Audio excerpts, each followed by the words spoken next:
My YouTube people, what's going on? Northeast Ohio here for another little player spotlight video.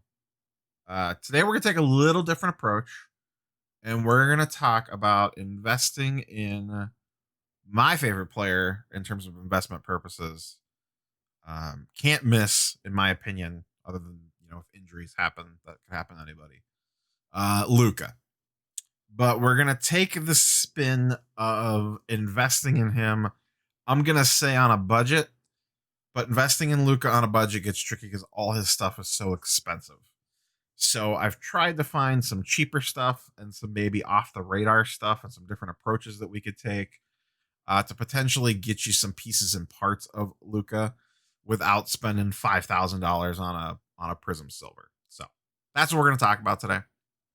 Before we hop into that, standard YouTube nonsense down below. Smash that like button. Does help the channel. So take a second. Did you hit it? No? Okay, cool. You hit it now. Awesome. All right. So hit that like button. Any questions or comments, leave them below. As per usual, we will be using market movers. The link to that software platform or web-based platform is in the description below, along with a coupon code for 20% off your first payment if you would like to try it out. There are two versions, Lite and Pro. You can look at the differences between those. I have and pay for out of my own pocket the Pro version.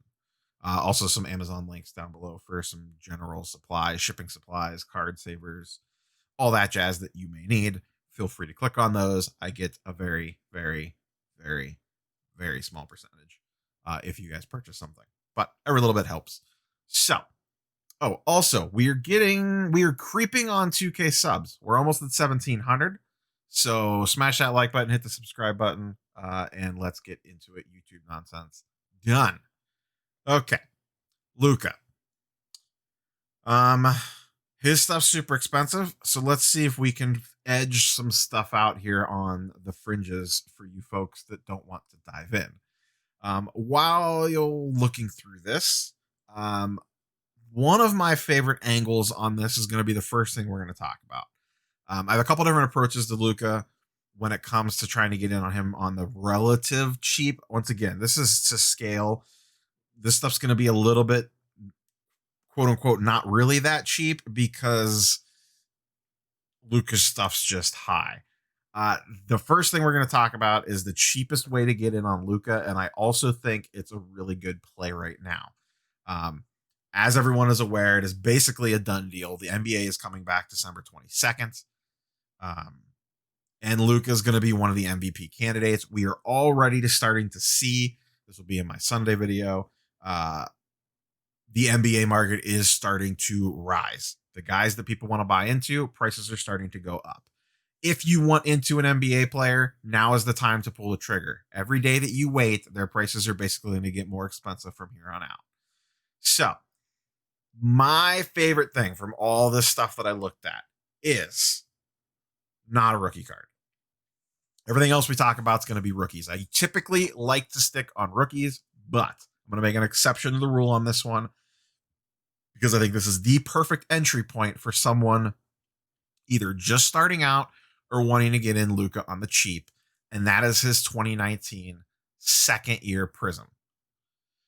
Don't get cute with the second year stuff and say, well, let me go buy Optic and Select and Hoops and Donruss and all this and that. That's all well and good, but if you're going to do the second year angle, stick to Prism base. If you can afford silvers, do silvers. That gets a lot more pricey. That's not what we're going for here. Prism base 2019. I'm going to pitch two angles on this. Angle one is you just buy these raw and hold them. They're going for about 25 to 30 bucks right now. At their peak in early August, they were going for almost $50 a piece. Do they get back to that price? I don't know. But we know that that is at least the ceiling and that they can get back there depending on what the market does and how he plays. However, the angle I'm going to take on this is you buy these raw now, right now. Buy them raw and submit in the PSA. Submit in the PSA on a bulk order. It doesn't matter. You know why? We don't care about getting these things back until the playoffs. Luka is a long-term hold for the most part, not a short-term flip, in my opinion. I'm not buying Luka now to sell him in 3 months or 60 days or whatever. I'm buying Luka now to either sell when he wins an MVP award, makes the finals, etc. I'm looking to hold him for multiple years, not like a Darius Garland that I'm buying now, hoping he has a hot week and then I sell him immediately. Difference. So submit these things to PSA. Send them through Economy, $18 a card, $16 a card, whatever group submitter it is that you're using. It's going to take 6 months. Guess what? I don't care. It's early November. Say you get them, you buy them throughout this month, you send them off the 1st of December, and say you don't get them back till May or June. Now, we don't know the exact NBA timeline yet, but ideally, you want these things hitting right when the NBA playoffs start. And these are second year prisms. We're not looking at holding these long term. We're essentially going to sell them immediately. And the theory is that we're going to time this out that they come back around when the playoffs are starting. Should give us plenty of time. Should. Assuming they revert back to the old schedule, which it looks like they're going to. The NBA playoffs would start ramping up in May or June. That gives us a solid 6 months to get these back from PSA. If you're a little worried, send them through a bulk submitter that's still doing the 40-day service at like 28 a card. Cuts into your profit margin a little bit, but let's talk about the profit margin a little bit. Currently, as of today, these are going for $25 raw. PSA 10s are going for about 130. So that's essentially, let's just call it, for simple math, let's just call it $100 a piece on a PSA 10. Okay, cool. You spent $20 to grade it. We'll split the difference on that. Let's say some of you, actually, let's just say you spent and got them regular service. So you spent $28 a card. Okay. So now you're into the Luka base for $50. Assuming you pull the 10, you could sell it for 130 tomorrow. As we talked about in a lot of the off-season videos when the season first ended, the theory here is that the card is going to go up tremendously in value. Let's go back to August when everything was at its high. We know where this card can get to. PSA 10 Prism back in August of his second year was over $400.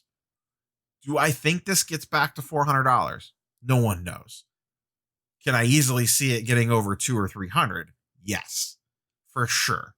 If he comes out playing like gangbusters, all his prices are going to go nuts again. But it doesn't even have to get back to the bubble market, whatever, ultra peak to make this a really good pickup. It's going to come back. And if it comes back at 10, in my opinion, this is easily going to be a $250 card if he plays well. That's double what it's going for right now. If you really wanted to feel froggy, go buy the base prisms. But once again, the whole point of this is to buy them raw, or not buy the base prisms, buy them already graded. But the whole point of this is to maximize our value. So we're going to buy them raw, submit them to get graded. And in theory, once again, in theory, get him back during the peak of Luka's powers right before the playoffs and sell him, assuming that the season plays out like everyone thinks it's going to. This past season, the market peaked right as everything was entering the playoffs or very early in that first round of the playoffs. Sell them then. But I easily see this card doubling in value if he plays well at all. Reason being is the same reason we're targeting it. Most people are priced out on Luka. He starts playing well. People want to buy Luka. This is a cheap, in air quotes, entry point for people to get in on Luka without completely breaking the bank. So you buy him raw, you spend the grading fee, and then when you get him back in 6 months and you pull the 10, maybe it's a $300 card. Maybe it's a $250 card. Hell, even if it's a $130 card, you still made $70 per card after grading fees. Maybe the market goes nuts again. We get some stimulus checks, whatever, and it's a $400, $500 card again. Now you're rolling. And then at that point, also, if you get a little unlucky and you get some 9s, you're still going to be able to turn a profit on the 9s, or at worst case, break even. But if the market goes back up, you'll still be able to pull a profit on those.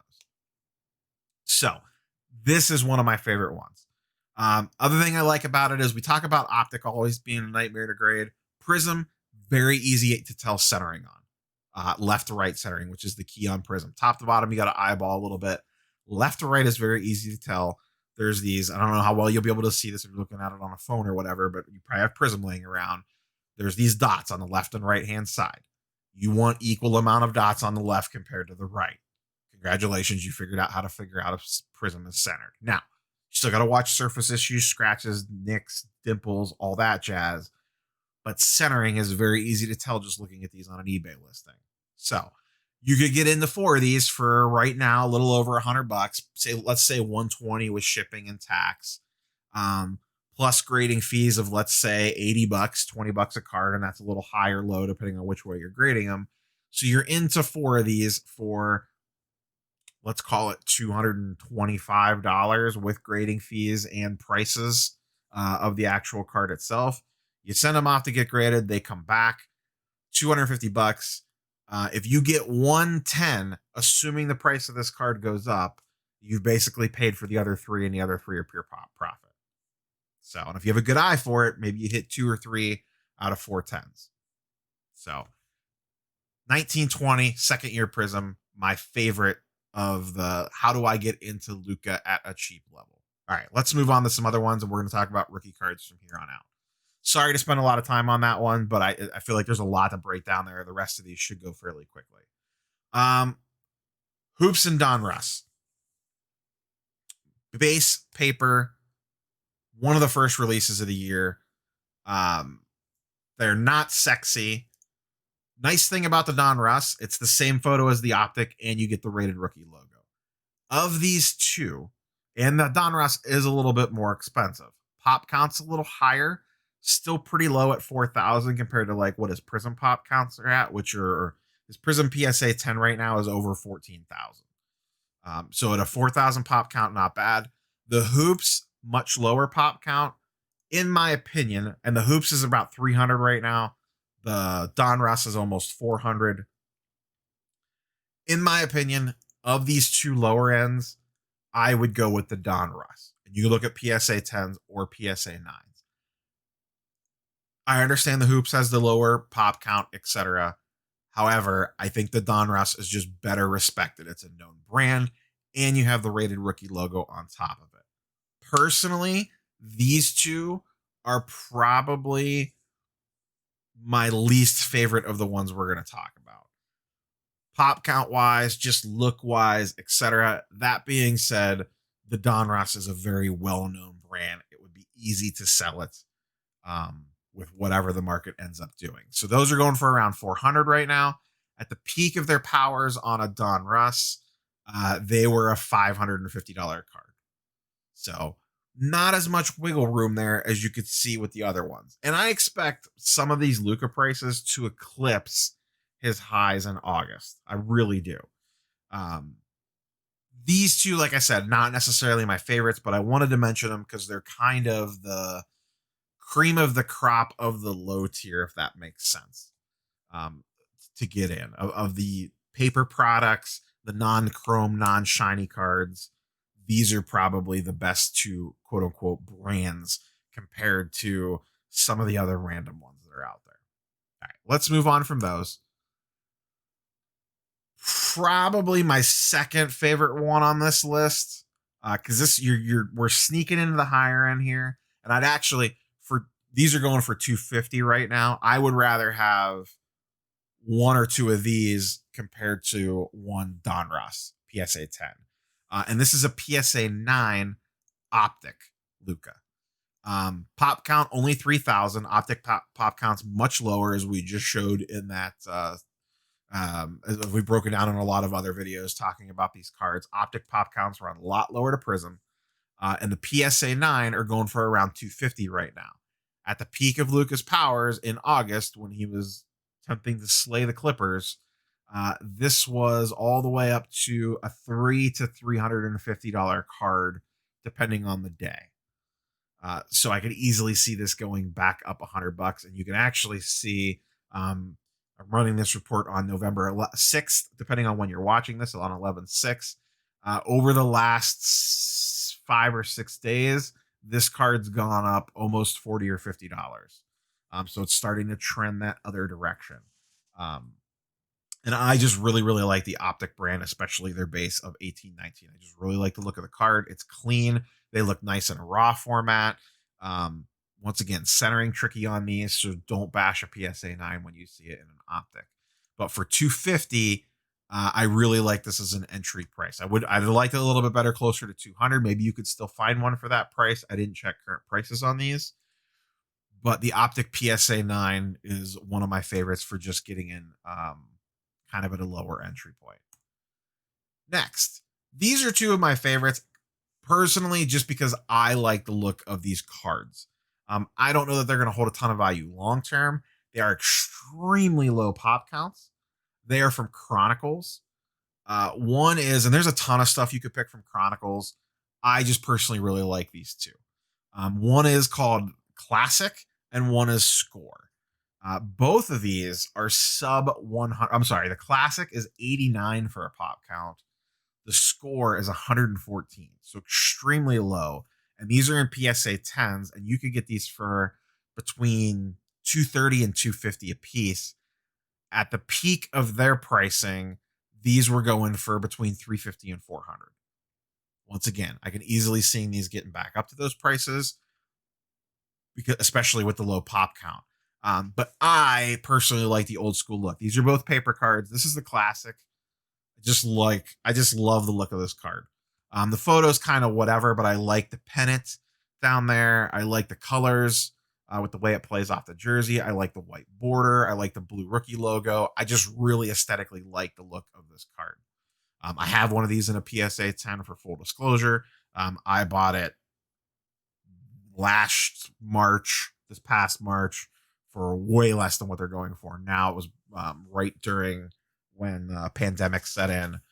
So I got it for a pretty good price compared to what it's going for now. I think I paid like $69 for it or something crazy. But I've always really liked the look of this card, and the pop count is extremely low. This is the Score. Once again, I'm a sucker for the old school looks from the early 90s when I first started collecting as a kid. The only thing I don't like about this card is the red floor. For whatever reason, it's kind of distracting, but I like the photo. I like the blue accents. I love the white border. Just a nice looking card. I have a couple of these in raw. I don't have any graded of this. But really like both these for PSA 10s. They're a little off the beaten path, but that's what keeps the prices down and lets you get in at a lower entry point. The flip side of that is, for you pop count guys, extremely low pop counts on this stuff, because a lot of people weren't grading these. Plus, they're paper. Paper is a lot trickier grade sometimes because the corners get dinged up more. Next up, a middle of the road on this one. Status. This is its own thing. It doesn't exist anymore. It was kind of not necessarily a one and done, but it's one of those sets that kind of come in and go out. They're not bad looking. They're not great looking. The big thing I wanted to point out here is there's two cards of his in Status. There's a number 122 and a 172. The 172, which is this one, it's got the little orange flare off to the right, and he's dunking. The other one, he's going up for a layup. But they're both, if you just search for 18 Luka Status, you're going to get both these, unless you put in the card number or know what you're looking for. The one with him dunking, and this is PSA 10s. These are a little more expensive, $450 and $350. But the one of him dunking has half the pop, almost half the pop, of the one of him doing the layup. Personally, if I was looking to spend $350 to $450 on a card, I would go back and buy Optic PSA 9s. That's just my opinion. Some people really want 10s. Go for this. Of the 10s that we're talking about and the higher end stuff, this is probably my least likely to buy, but I wanted to include it because the pop counts were kind of low, and you do see a lot of these floating around when you do eBay searches for like Luka 2018 PSA 10s. They're fine. They're not sexy. Most people don't know the product exists. That's why I typically like sticking with the optics, the select, etc. So I just wanted to include this, but personally, if I was looking to spend the money, I would not put it into Status. The last one we're going to talk about is another one of my really favorite ones, because I just like the look of the cards, and that is Threads. I really like the look of the Threads cards. There's a ton of variations of them. We're just going to talk about the basic blue jersey and white jersey. which you can see here. Blue jersey. Once again, just a classic look. I like the photo. I like the jersey in the background. I like the blue with the blue. And then same thing here with the white and the white border. I like the way the blue looks better, but the pop count on the white is half. There's only 164 PSA 10s of the blue and only 86 of the whites. And there's a ton of other variations of this, but I just wanted to stick with the two basic ones. The interesting thing here is this is kind of like a select thing going on. They're basically priced the same. They both go for a little over $300, but the white has half the pop count. I'm going to guess this is one of two things. People either don't realize that or they just like the blue. To me, the blue is the much better looking card. If I was buying one as a collector, I would prefer the blue. The pop counts are so low on both these. I honestly don't know how much it matters. Threads was a set again this year, but it was included in the Chronicles. It wasn't its own thing. In 18, Threads was its own set. I'm glad it didn't go away because I do really like the look of the cards. Some of the variations are really cool. Go look at them. There's other variations of jerseys. There's like a black jersey one. That one I believe is a lot harder to find, and you'll see higher prices on that. But for around 300 for a PSA 10, I do like these Threads cards. I would not mind picking these up. Threads isn't necessarily a known brand, but I don't think it's going anywhere anytime soon. And a lot of people just like the unique look of the jersey. In older years, Threads existed, but the card was literally just a jersey with a number on it. There was no photo of the player. I don't necessarily like those. I think 17, 18s look like that. But 18, 19s, I do really like. And I believe there are, like I said, there are 1920s for the current rookie class. And those come out of Chronicles. So the two Luka Threads are the last two that I wanted to touch on today. So I hope this helps you guys out a little bit. And once again, as we talk about on the channel, you can apply this stuff out to all players. It just filters down. So if you want to get into Trae Young on an investment on the cheap, all these same rules are going to apply. The only thing that I would hesitate on that is beyond Trae, I wouldn't play the second year card game. I'm not big on the whole second year card game other than for very specific players. Luka is one. I would also maybe consider it on Trae. On Trae, my approach has been to just buy raw and hold raw, not grade unless it's a silver. That's a different story. But on the base Trays, I've just been buying him raw and sitting him in a pile and not doing anything with him, not grading him. Luka, I absolutely would grade second year, but I would not go crazy on the second year thing. I wouldn't start buying up second year Colin Sextons or whatever, anything crazy like that. Let's not get out of control here. And once again, I do not like the second years as a long-term hold. I'm just not big on that. Maybe if Luka is indeed the next LeBron, that's a different story, and I'll be eating crow on this one. I look at the second years as quick flips. Buy now, grade, sell in the playoffs, or sell them when you get them back at a nice return because you graded and because the price of the card went up while it was sitting at grading. So that's all I got for you guys today. Next video will be Sunday morning for the typical week in review. I expect that one. I have not started research on it yet to be extremely NBA focused. We are going to start shifting to 95% NBA content. I'll touch on football and baseball if something relevant happens. But we're in the full off season for baseball, and the football market is roller coaster dumpster fire right now. So that's all I got for you guys today. If you have any questions, leave them down below. Don't forget to like, sub, all the YouTube shenanigans. We'll catch you guys on the next one. Peace.